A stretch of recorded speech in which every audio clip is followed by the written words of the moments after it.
The fentanyl crisis has a state more than 3,000 miles from the southern border on alert. The lethal drug is making its way up the west coast, all the way out to one of the most remote areas of the country, Alaska. Jake Karalexis is there in Anchorage with the story. Fentanyl seizures and overdose deaths are rising here in Alaska. I spoke with a woman whose son overdosed and died last year. She hopes his story will help keep fentanyl off the streets and save lives. It was really shocking to me that the prevalence of fentanyl had reached all the way to Anchorage, Alaska, but it has. Last October, Sandy Snodgrass's son Bruce died after a fentanyl overdose. He was 22 years old. He loved Alaska. He was meant to be in the Alaskan wilderness. He was safe there.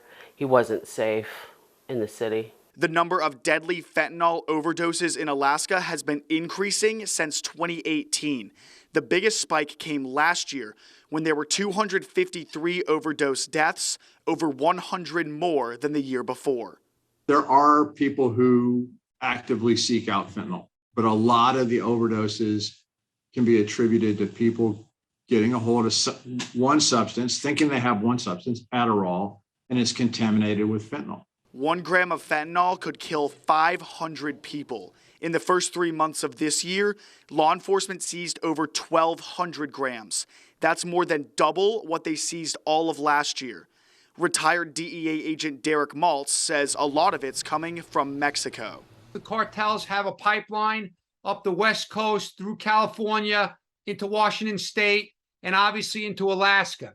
So we're seeing just growing addiction. Since Bruce's death, Sandy has been pushing for a law in his name. It's aimed at creating a campaign to warn the public about the dangers of fentanyl. Bruce's law will provide federal level awareness and prevention measures specifically surrounding the fentanyl crisis in the United States right now. Bruce's law was introduced on the Senate floor in June.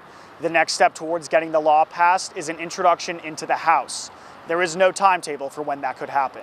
In Anchorage, Alaska, Jake Karalexis, Fox News.